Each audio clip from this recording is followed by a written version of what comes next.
Hey yo, what up, fans of the sport? What up? It's Lamech with Selah Sports TV back at you with another one. Look, that's all I was trying to say. If you go back, you find my video. It's titled Spence don't want to bang out with Terrence Crawford, right? He went a long distance fight. That was really my fight breakdown. Go back a month. I said this a month ago, right? Because now I think we at this, and I said this moment would come. I said we would get here. It's this moment where the fight has happened, right?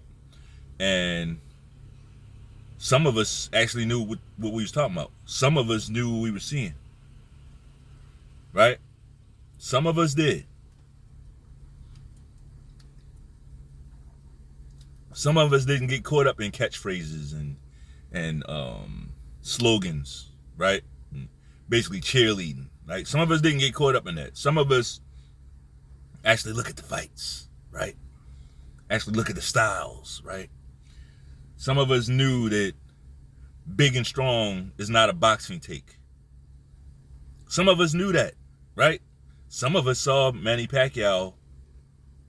Some of us saw his career. Right? It's like, how do you watch a Manny Pacquiao fight and come away thinking that being big and strong is a way to beat anybody in boxing? Everybody was bigger and stronger than Pacquiao. Look at Usyk, right? Is he bigger and stronger than guys? Is that why he's beating them? Because he's bigger and stronger? Or do skills pay the bills? Right? Some of us really believe skills pay the bills, right? Some of us really believe that. Now, if all things are equal, then that's when size matters. And that's the only time size matters. Pause.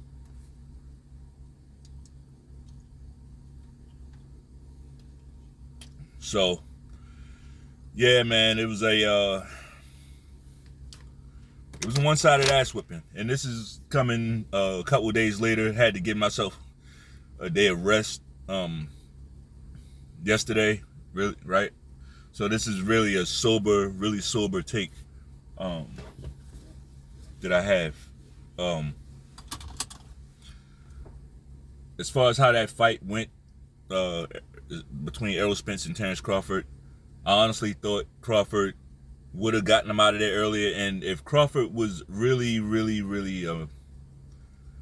if he wanted to, he could have had him out of there earlier, right?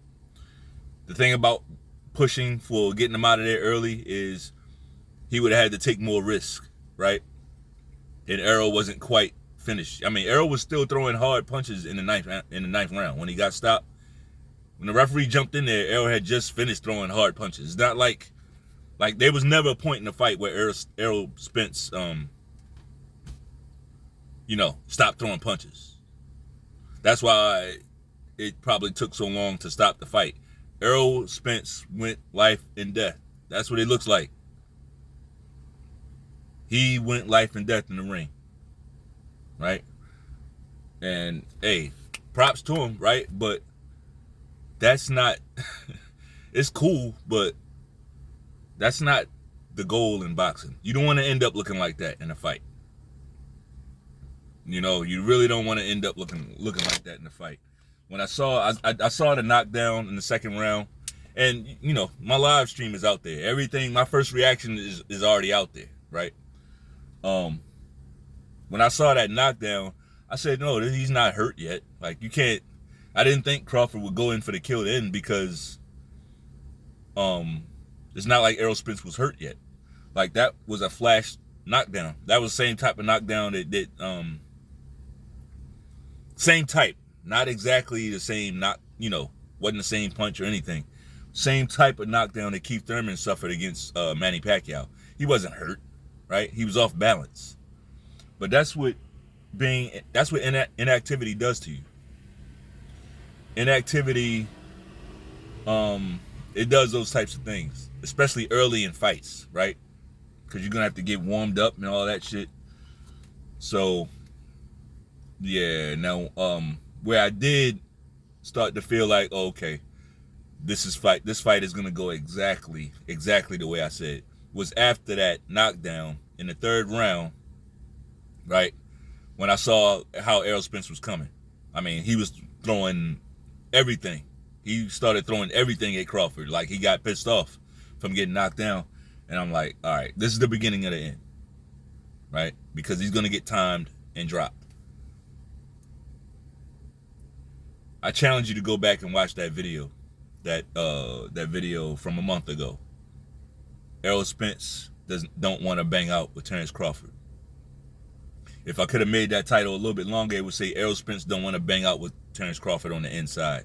He won a long distance fight. Because it's not so much of, oh, Errol Spence, that's his style. He always bangs out with guys. It's not about always banging out with guys, because them guys that he was banging out with wasn't this guy, right? Those guys that he was banging out with couldn't punish him like this guy could, right? You got to know who you're fighting. You know, like I said, Terrence Crawford's punches, they come from the shoulder. He throws them from the shoulder. He gets a tremendous amount of power right from the shoulder. He doesn't have to cock back, right? He doesn't have to cock back.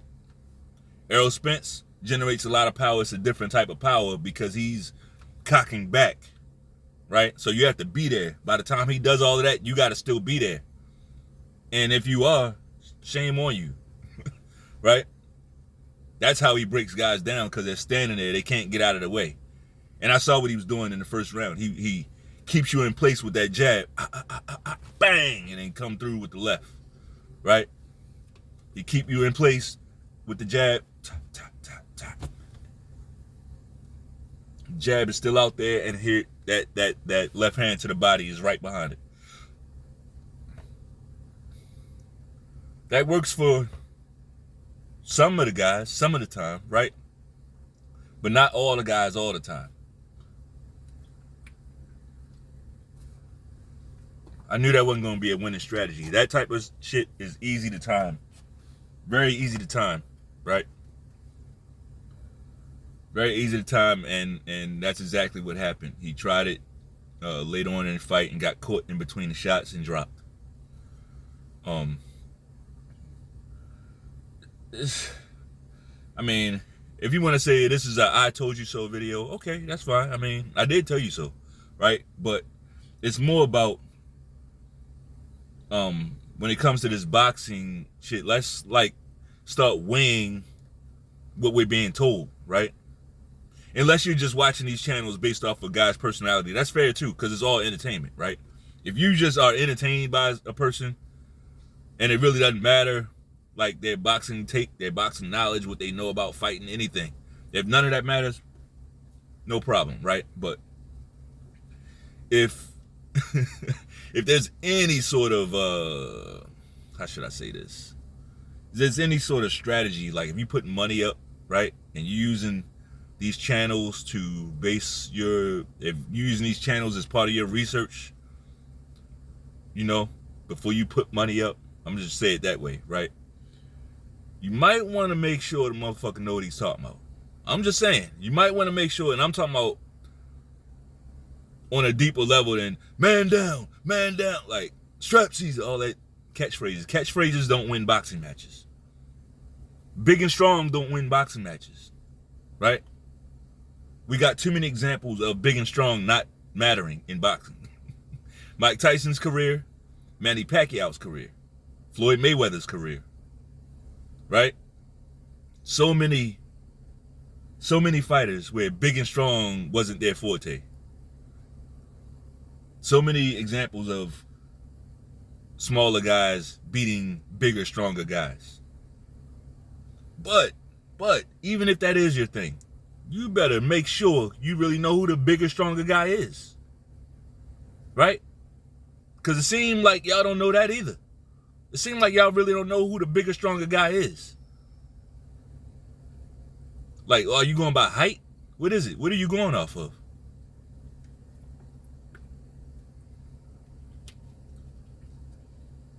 I'm just showing you the levels to it. And then how about this? Here's one more factor. Even if you understand who the bigger, stronger guy is, right? You have to look at You got to look at his delivery system. What if the guy is bigger and stronger, but he can't land clean shots? Right? The delivery of the power matters. How he delivers, how he's able to deliver, how accurate is he? Matters. Right? But hey, man, I want to I also want to touch on some other takeaways from the fight.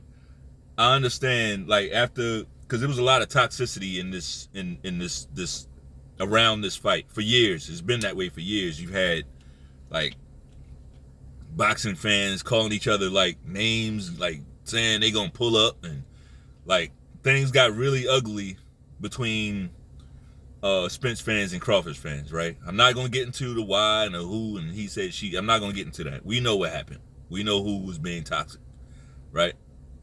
But my point is, shit got really, really ugly, But it was good to see the fighters themselves really show some class, really show some class. I was impressed with how the fighters handled that weigh-in, especially after the day before. The day before, things got really, really bad. Guys, threatening to bang other guys, right? And all that type of shit. So for those guys to come and, Errol Spence said, hey, I think you should thank me for this, for getting you paid, which to me came across as a concession speech, right? Ahead of the fight, the only thing you should be concerned with is beating this guy's ass. But it seems like Errol Spence, seemed like he was everywhere else. He was concerned with selling the fight. He was concerned with Terrence Crawford's resume. He's concerned with who's coming out first, last, A-side beats. A day before the fight, that's not where your head should be. Your head should be on war, violence. But he was still in the business. He was still in the businessman state of mind. We see Crawford was not. Right? Crawford was not in that type of mind state.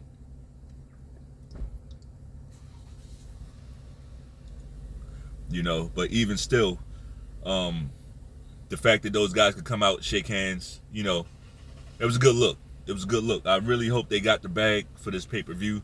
I hope they got to it. That would be another good look for boxing. I don't want to see shit about nobody being no face of the sport, right? Let's do away with that. Let's do away with face. Can we retire face of the sport? Face of boxing? Can we retire that bullshit? Can we retire that shit? Because here's the thing. We know the fights that people want to see. That people like, the crossover fights, right? The ones that touch the masses like this. If the fight ain't touching the masses like this, it's not really that big a fight. It's really not that big a fight. When the world will stop and watch when it's that big a fight. Stop letting these cocksuckers come and dictate what the big fights are when we know otherwise. They try to tell us that Canelo versus Triple G 3 was a bigger fight than this. Right? Now, Eddie Hearn just came out and blasted that myth to smithereens. See, one thing about Eddie Hearn that I like, he's going to tell you the fucking truth. At some point, he's going to do his job first, which is promote his fighters. Right? Which is what he was doing for Canelo. As long as Canelo was over there with him, he's going to do his job. He's going to sell you Canelo. The moment Canelo left, that's when you're going to get the truth, right? And he told you, look, Matchroom, we cool with Canelo, but the Zone, they didn't like his numbers. The Zone did not like Canelo's numbers. So Yeah. Face of boxing? No, I don't think so. I don't think boxing needs one, honestly. I don't think boxing needs one. I think boxing is in a good place. And we need to not let these cocksuckers drag it back to the dark ages with this face of boxing shit and singling guys out. This guy can do whatever he wants and everybody else gotta. No, we're not doing that, man. That's the dark ages. That's the dark ages.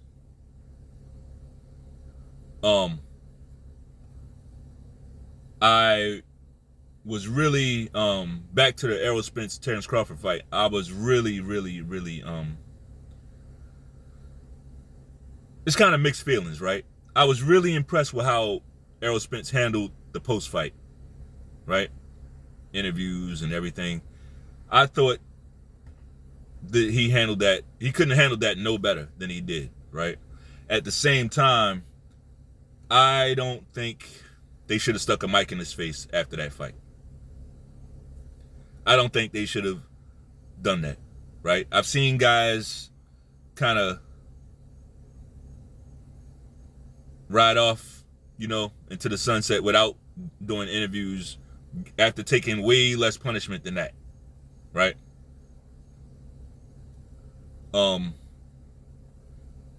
But that's just more of a testament to Errol Spence. I could definitely see Errol Spence saying, "Nah, man, I ain't going nowhere, man. I'll do this interview, man. I'm a stand-up guy." I could see him doing that, right? I could see him making a point to stand there and take questions after the L, right? That just seems like the kind of guy that he is. I'll give Errol Spence credit on that. I did not like a lot of stuff that he was doing and saying lead up to the fight. I didn't like a lot of stuff that he was doing and saying, but from the moment the fight was made, seemed like a stand-up guy, right? As for where these guys go now, here's the tricky part, man. Because if it wasn't for Jermell Charlo, in his huge fight coming up against Canelo, if it wasn't for that, we would know what's next for these guys, right? We would know what's next for Crawford. He'd be going for 3-time undisputed. We know that, right? But it looks like we will have to wait. We're gonna have to wait a little bit for that. If it does happen, Charlo has a fight coming up with Canelo. That fight is up in the air. I don't know who wins that fight. Now, if we were talking about Canelo from a few years ago, I'd easily pick Canelo, but I do think Canelo has regressed somewhat, right? I would still have to have him as my favorite, in a fight going. If he can't beat a guy moving up 2 weight classes, it's time for Canelo to hang it up. Do I think it's possible for Jermell Charlo to turn in a masterpiece and beat Canelo? Is it possible for Jermell Charlo to emulate what Dimitri Bivol did? I think so. But he's going to have to be defensively on point, and he's going to have to be able to take those shots to the arm, right? Because there's going to be a lot of that. There's going to be a lot of that. A lot of punches to the arms, especially a smaller guy. Canelo's going to test his armor, right? As for Errol Spence, I hear what he's saying. He wants to go into the rematch. I really do. I hear it. I don't know how feasible it is. I think we just need to let the emotions kind of die down. Errol Spence needs to take some time. I don't think that's the play to make, honestly. I don't think that's the next play for Errol Spence. Even at a 154, I just don't. In a fight like, if this fight been in the balance, let's say they going back and forth, and it's like a knockout in the 9th round, Crawford catch him with a shot, knock him out. Okay, we can understand that, right?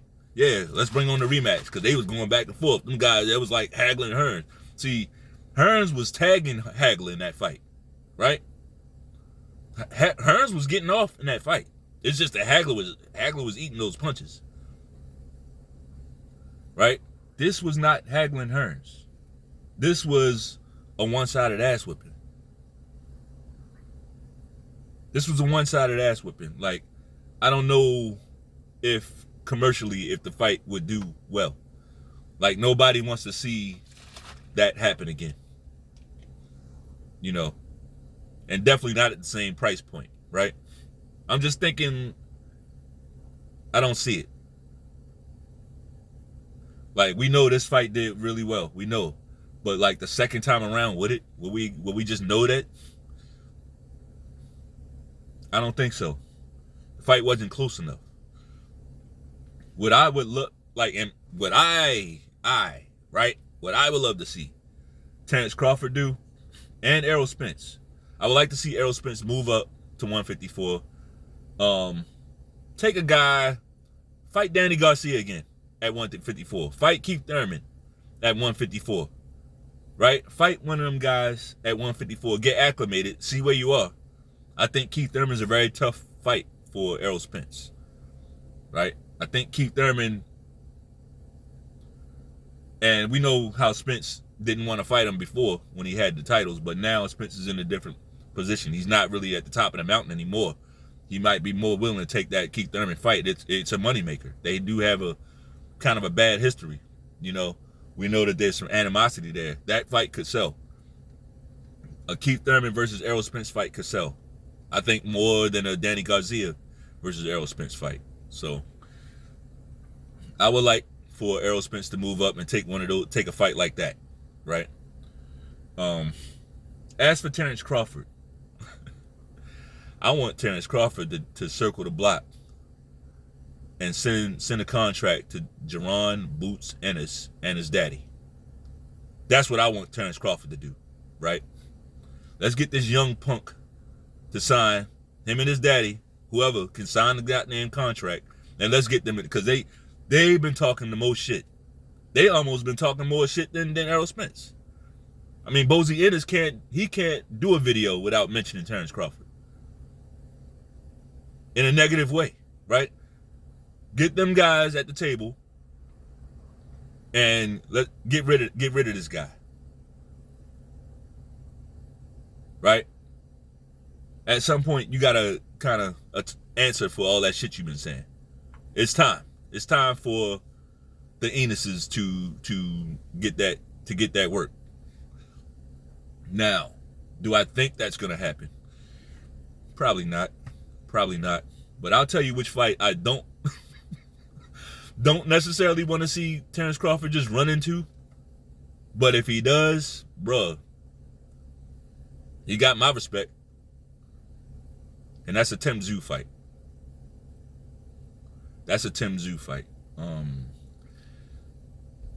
I do think weight classes matter, right?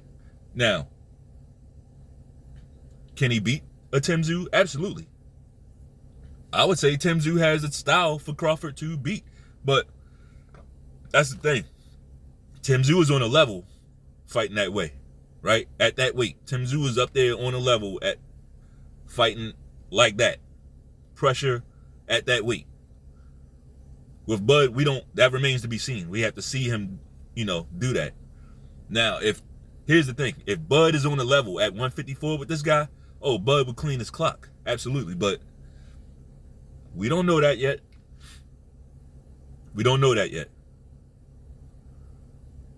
But a fight like that, if Tim Tszyu could get his hands on a belt, Bud, I could definitely see Bud going up there to get a belt at 154, right? Or to try to. So, all this stuff is coming down the pike. I'm glad this chapter is closed. This welterweight chapter is closed, and Terrence Crawford closed it.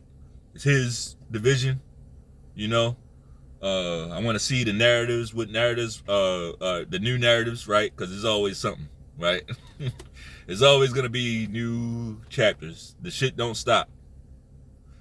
So let's see what happens, man. But it was fun. it was fun. I wasn't on YouTube for this whole magical Terrence Crawford Errol Spence ride. I mean, the shit goes back 4 or 5 years. I wasn't on YouTube. I've been on YouTube maybe a year, right? So,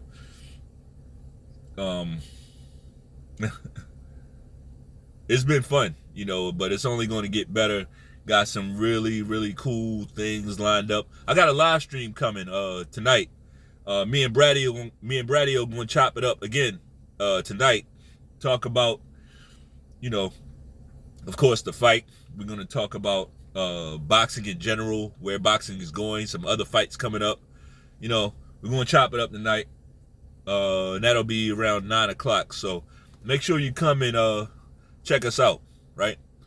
If you like the video, shit, throw that looping left to the like button one time. Peace.